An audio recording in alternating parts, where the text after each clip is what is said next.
The Hanging Stranger by Philip K. Dick. Ed had always been a practical man. When he saw something was wrong, he tried to correct it. Then one day he saw it hanging in the town square. 5 o'clock, Ed Lois washed up, tossed on his hat and coat, got his car out and headed across town toward his TV sales store. He was tired. His back and shoulders ached from digging dirt out of the basement and wheeling it into the backyard.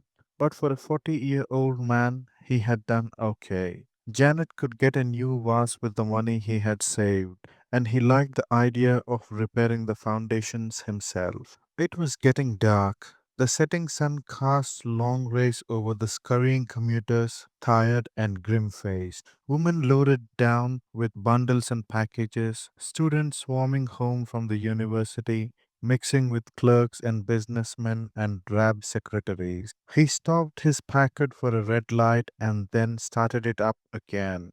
The store had been opened without him. He'd arrived just in time to spell the help for dinner, go over the records of the day, maybe even close a couple of sales himself. He drove slowly past the small square of green in the center of the street, the town park. There were no parking places in front of Loy's TV sales and survey. He cursed under his breath and swung the car in a U turn. Again, he passed the little square of green with its lonely drinking fountain and a bench and single lamp post. From the lamp post, something was hanging, a shapeless dark bundle swinging a little with the wind. Like a dummy of some sort, Lois rolled down his window and peered out. What the hell was it?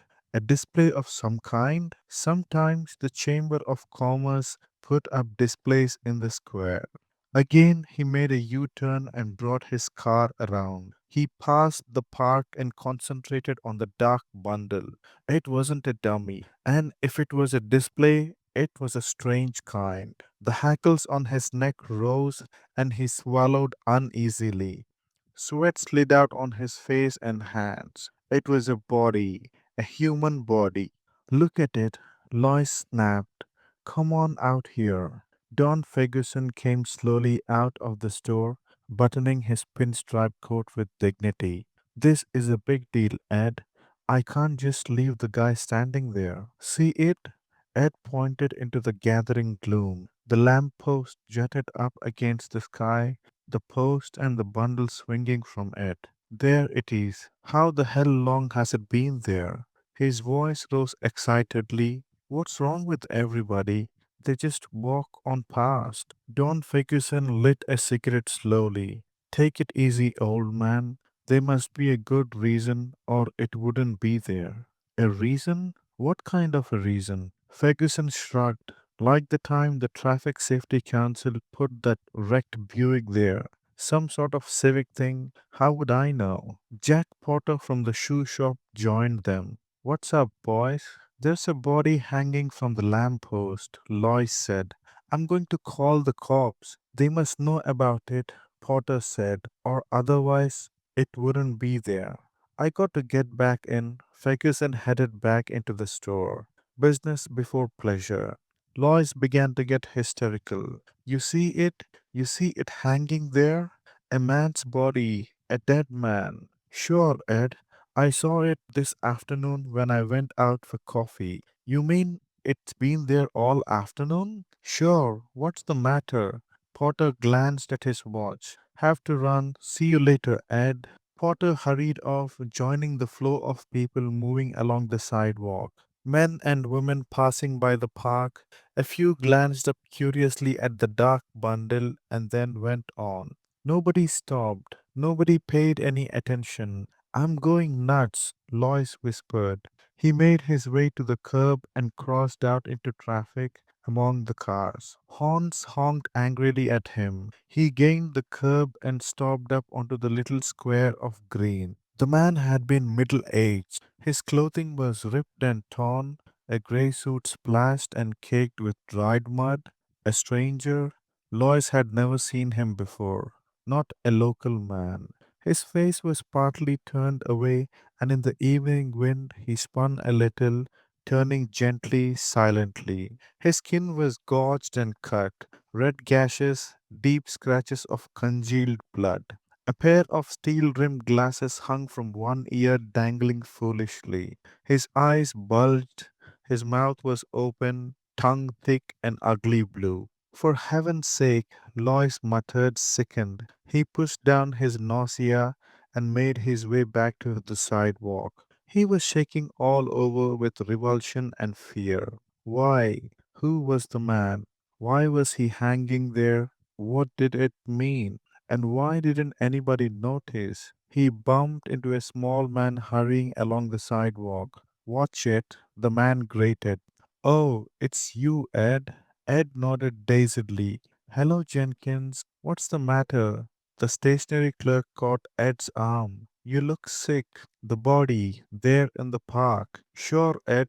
Jenkins led him into the alcove of Loy's TV sales and service. Take it easy. Margaret Henderson from the jewelry store joined them. Something wrong?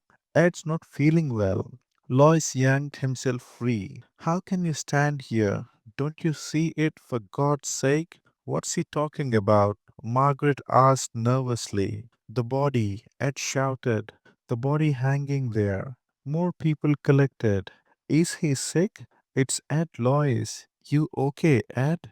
The body, Lois screamed, struggling to get past them. Hands caught at him. He tore loose. Let me go. The police, get the police. Ed, better get a doctor. He must be sick or drunk. Lois fought his way through the people. He stumbled and half fell. Through a blur, he saw rows of faces, curious, concerned, anxious. Men and women halting to see what the disturbance was. He fought past them toward his store. He could see Ferguson inside talking to a man, showing him an Emerson TV set. Pete Foley in the back of the service counter, setting up a new Philco. Lois shouted at them frantically. His voice was lost in the roar of traffic and the murmur around him. Do something, he screamed. Don't stand there. Do something. Something's wrong. Something's happened. Things are going on. The crowd melted respectfully for the two heavy-set cops moving efficiently toward Lois. Name? The cop with the notebook murmured. Lois. He mopped his forehead wearily. Edward C. Lois. Listen to me. Back there. Address, the cop demanded. The police car moved swiftly through traffic, shooting among the cars and buses. Lois sagged against the seat, exhausted and confused. He took a deep, shuddering breath. 1368 Hurst Road. That's here in Pikeville? That's right. Lois pulled himself with a violent effort. Listen to me. Back there in the square, hanging from the lamppost. Where were you today? The cop behind the wheel demanded. Where? Lois echoed. You weren't in your shop, were you? No. He shook his head. No, I was home down in the basement. In the basement? Digging a new foundation, getting out the dirt to pour a cement frame. Why? What has that to do with? Was anybody else down there with you? No, my wife was downtown. My kids were at school. Lois looked from one heavy set cop to the other. Hope flicked across his face, wild hope. You mean because I was down there, I missed the explanation? I didn't get it on it, like everybody else? After a pause, the cop with the notebook said, That's right, you missed the explanation. Then it's official. The body, it's supposed to be hanging there? It's supposed to be hanging there for everybody to see? Ed Lois grinned weakly. Good Lord, I guess I sort of went off the deep end. I thought maybe something had happened. You know, something like the Ku Klux Klan, some kind of violence, communists or fascists taking over. He wiped his face with his breast pocket handkerchief, his hand shaking. I'm glad to know it's on the level. It's on the level. The police car was getting near the Hall of Justice. The sun had set, the streets were gloomy and dark. The lights had not yet come on. I feel better, Lois said. I was pretty excited there for a minute. I guess I got all stirred up. Now that I understand, there's no need to take me in, is there? The two cops said nothing. I should be back at my store. The boys haven't had dinner. I'm all right now. No more trouble. Is there any need of? This won't take long, the cop behind the wheel interrupted. A short process, only a few minutes. I hope it's short, Lois muttered. The car slowed down for a stoplight. I guess I sort of disturbed the peace. Funny getting excited like that.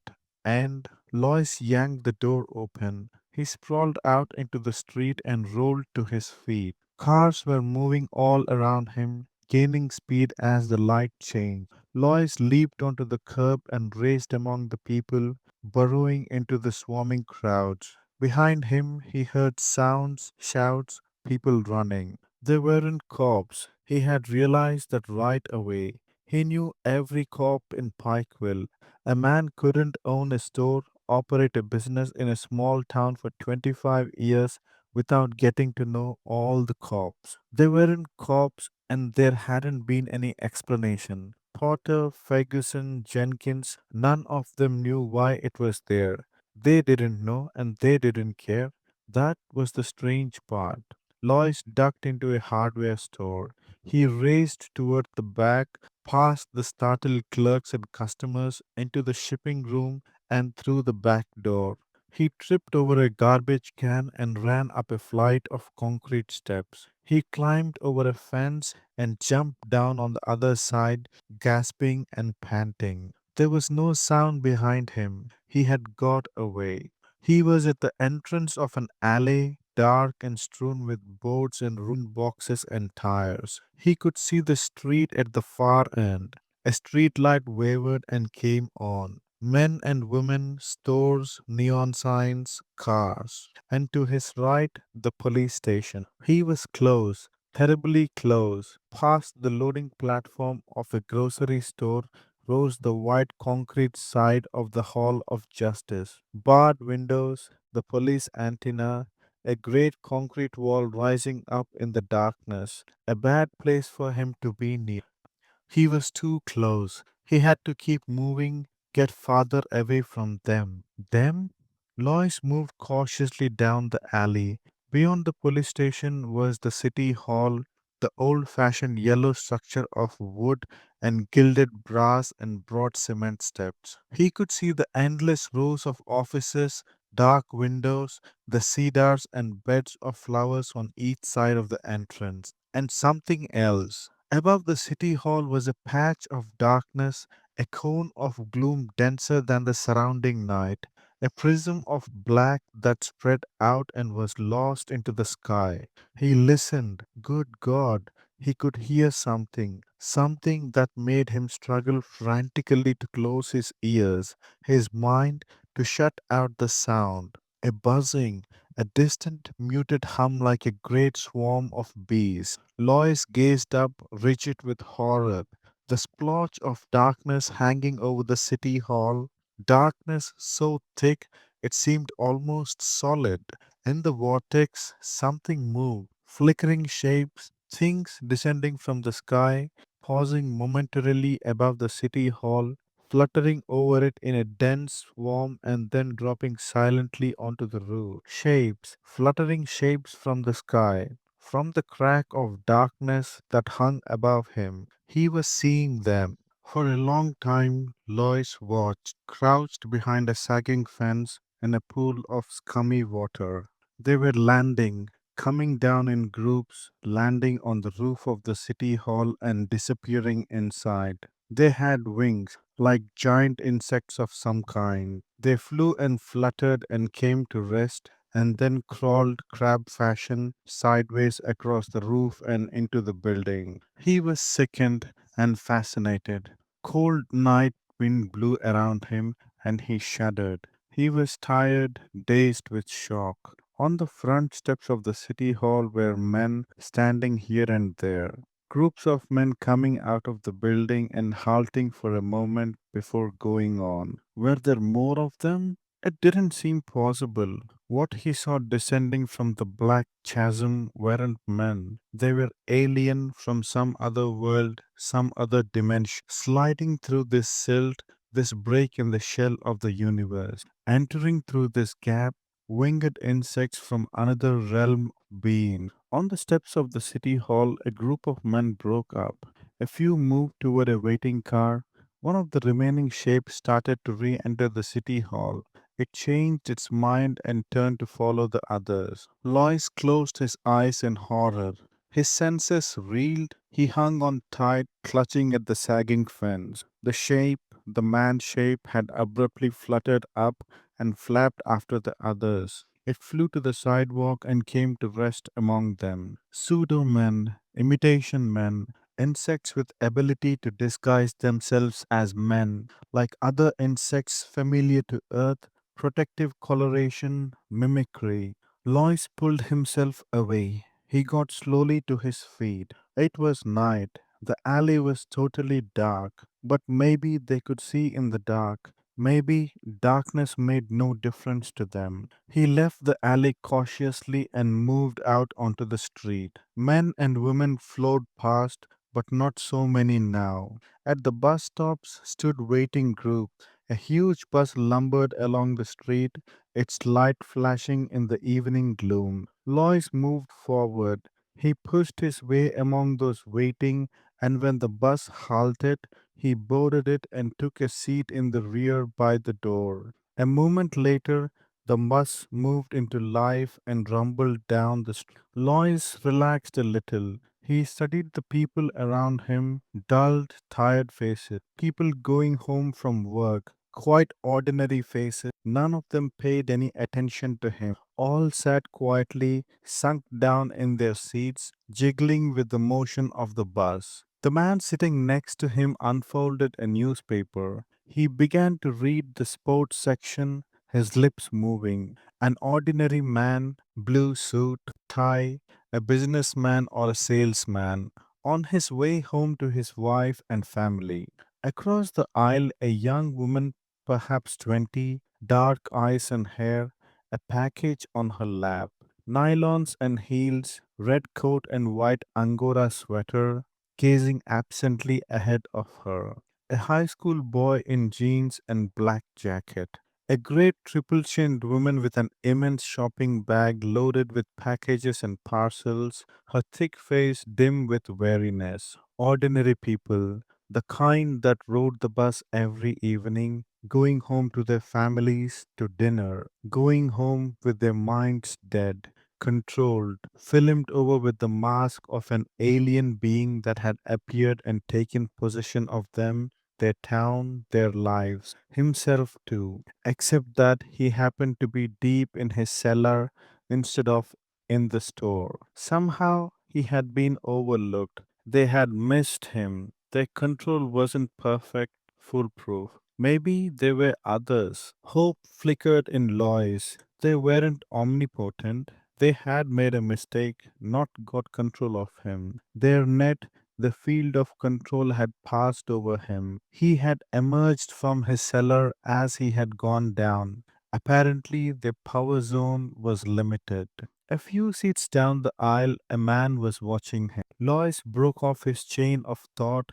A slender man with dark hair and a small mustache, well dressed, brown suit and shiny a book between his small hands. He was watching Lois, studying him intently. He turned quickly away. Lois tensed. One of them or another they had missed. The man was watching him again, small dark eyes, alive and clever. Shrewd.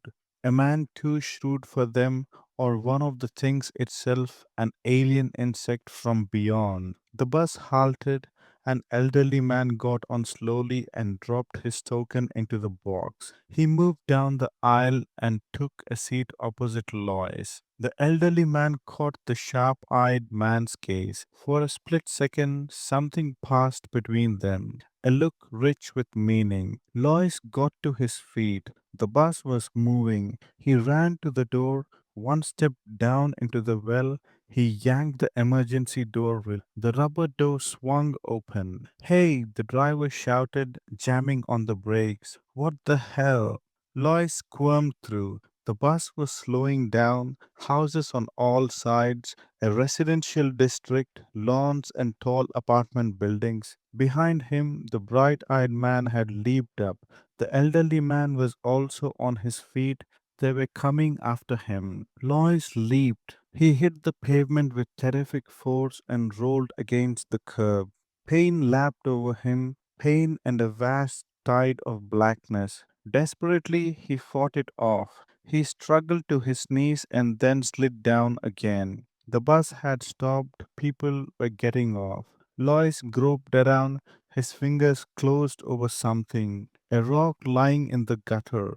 He crawled to his feet, grunting with pain. A shape loomed before him, a man, the bright eyed man with the book. Lois kicked. The man gasped and fell. Lois brought the rock down. The man screamed and tried to roll away. Stop! For God's sake, listen! He struck again. A hideous crunching sound.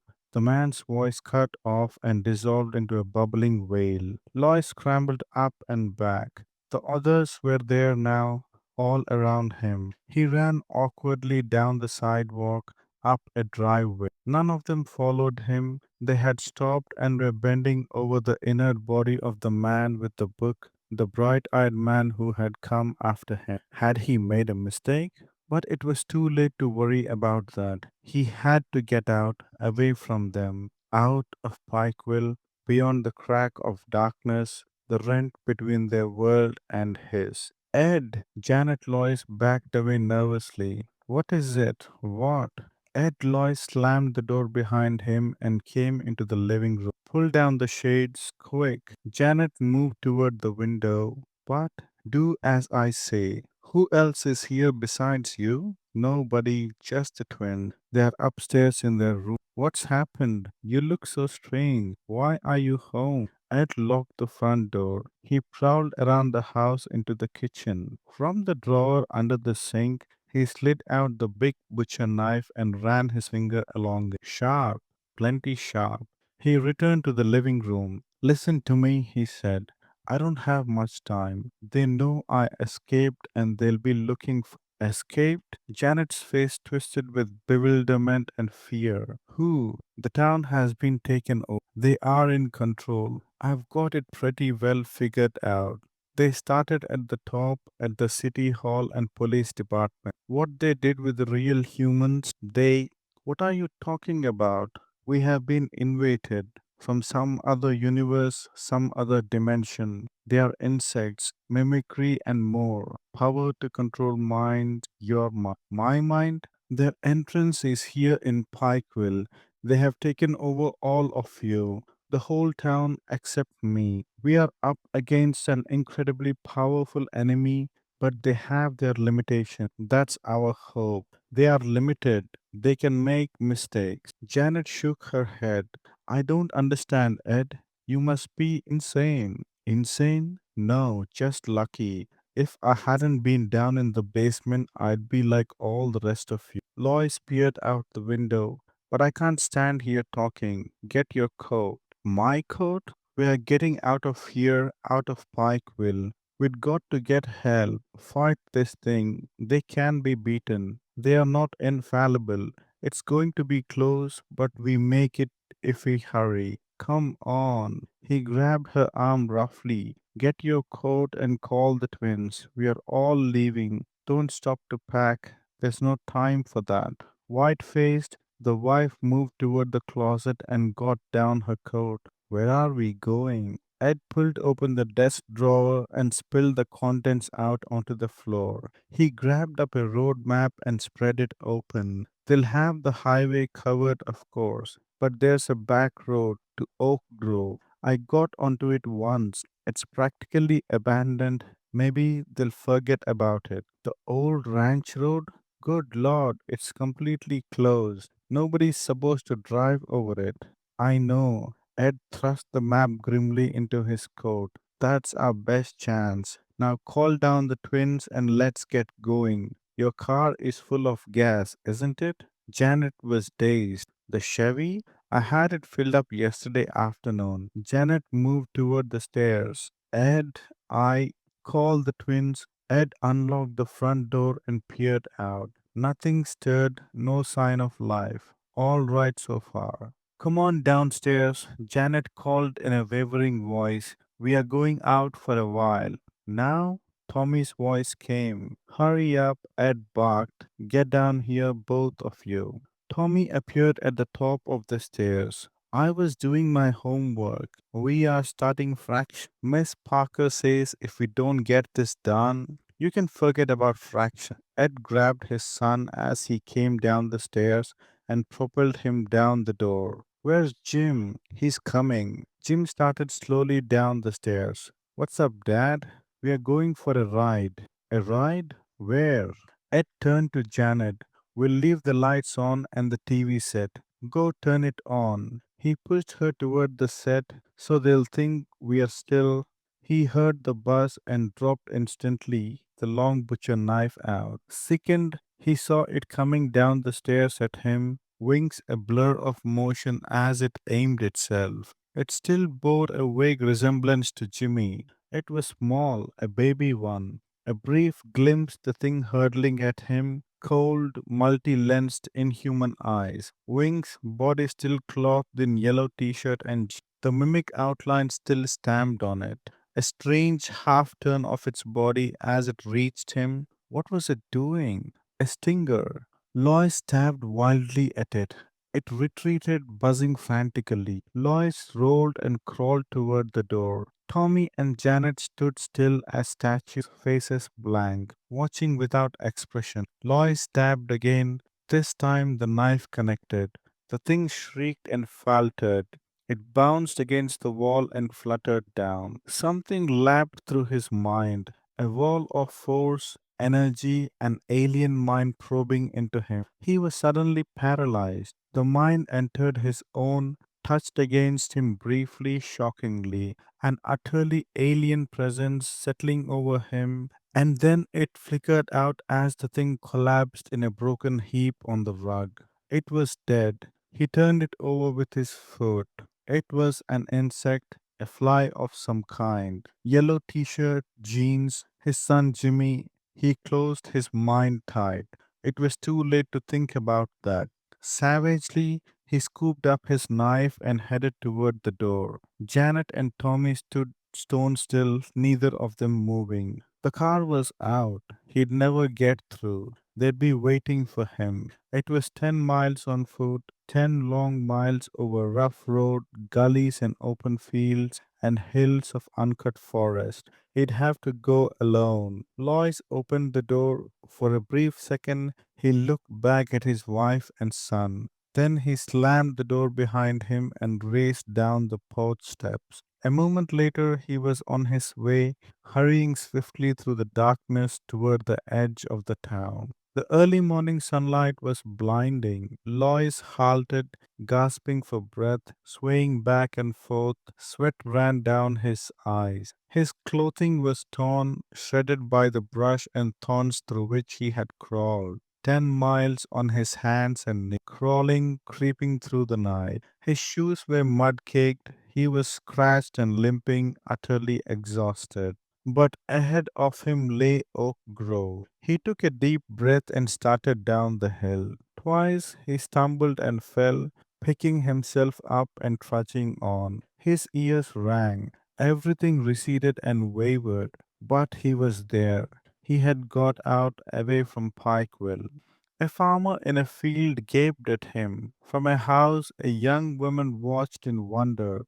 Lois reached the road and turned on it. Ahead of him was a gasoline station and a drive in. A couple of trucks, some chickens pecking in the dirt, a dog tied with a string. The white clad attendant watched suspiciously as he dragged himself up to the station. Thank God, he caught hold of the wall.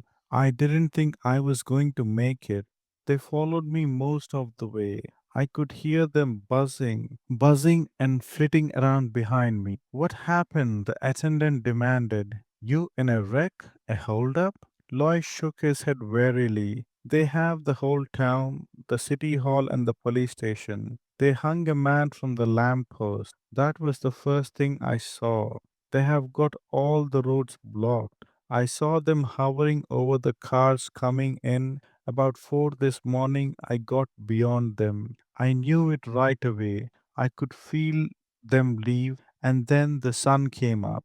The attendant licked his lip nervously. You're out of your mind. I better get a doctor. Get me into Oak Grove. Lois gasped. He sank down on the gravel. We have got to get started cleaning them out. Got to get started right away. They kept a tape recorder going all the time he talked. When he had finished, the commissioner snapped off the recorder and got to his. He stood for a moment, deep in thought. Finally, he got out his cigarettes and lit up slowly, a frown on his beefy face. You don't believe me? Lois said. The commissioner offered him a cigarette. Lois pushed it impatiently away. Suit yourself. The commissioner moved over to the window and stood for a time looking out of the town of Oak Grove. I believe you, he said abruptly. Lois sagged. Thank God. So you got away. The commissioner shook his head. You were down in your cellar instead of at work. A freak chance, one in a million. Lois sipped some of the black coffee they had brought him. I have a theory, he murmured. What is it? About them, who they are. They take over one area at a time, starting at the top, the highest level of authority, working down from there in a widening circle. When they are firmly in control, they go to the next town. They spread slowly, very gradually. I think it's been going on for a long time. A long time? Thousands of years? I don't think it's new. Why do you say so? When I was a kid, a picture they showed us in Bible League, a religious picture, an old print, the enemy gods defeated by Jehovah, Moloch, Beelzebub, Moab, Balin, Astaroth. So they were all represented by figures. Lois looked up at the commissioner. Beelzebub was represented as a giant fly. The commissioner grunted. An old struggle? They have been defeated. The Bible is an account of their defeats. They make gains, but finally they are defeated. Why defeated? Why defeated? They can't get everyone. They didn't get me, and they never got the Hebrews. The Hebrews carried the message to the whole world, the realization of the danger. The two men on the bus, I think they understood, had escaped like I did. He clenched his fist. I killed one of them. I made a mistake. I was afraid to take a choice. The commissioner nodded. Yes, they undoubtedly had escaped as you did. Freak accidents. But the rest of the town was firmly in control. He turned from the window. Well, Mr. Lois, you seem to have figured everything out. Not everything. The hanging man. The dead man hanging from the lamp post. I don't understand that. Why? Why did they deliberately hang him there? That would seem simple. The commissioner smiled faintly. Bait? Lois stiffened. His heart stopped beating. Bait? What do you mean? To draw you out, make you declare yourself, so they'd know who was under control and who had escaped. Lois recoiled with horror. Then they expected failures. They anticipated. He broke off. They were ready with a trap. And you showed yourself, you reacted, you made yourself known. The commissioner abruptly moved toward the door. Come along, Lois. There's a lot to do. We must get moving. There's no time to waste. Lois started slowly to his feet, numb. And the man, who was the man? I never saw him before. He wasn't a local man. He was a stranger, all muddy and dirty, his face cut, slashed. There was a strange look on the commissioner's face as he answered. Maybe, he said softly, you'll understand that. Come along with me, Mr. Lois. He held the door open, his eyes gleaming. Lois caught a glimpse of the street in front of the police station. Policemen, a platform of some sort, a telephone pole, and a rope. Right this way, the commissioner said, smiling coldly. As the sun set, the vice president of the Oak Grove Merchants Bank came up out of the vault, threw the heavy time logs, put on his hat and coat, and hurried outside onto the sidewalk. Only a few people were there, hurrying home to dinner. Good night, the guard said, locking the door after him. Good night, Clarence Mason murmured. He started along the street toward his car. He was tired. He had been working all day down in the vault, examining the layout of the safety deposit boxes to see if there was room for another tier. He was glad to be finished. At the corner, he halted. The street lights had not yet come on. The street was dim. Everything was vague. He looked around and froze. From the telephone pole in front of the police station, something large and shapeless hung. It moved a little with the wind. What the hell was it? Mason approached it warily. He wanted to get home. He was tired and hungry. He thought of his wife, his kids, a hot meal on the dinner table. But there was something about the dark bundle, something ominous and ugly. The light was bad. He couldn't tell what it was, yet it drew him on, made him move closer for a better look. The shapeless thing made him uneasy. He was frightened by it, frightened and fascinated. And the strange part was that nobody else seemed to notice it.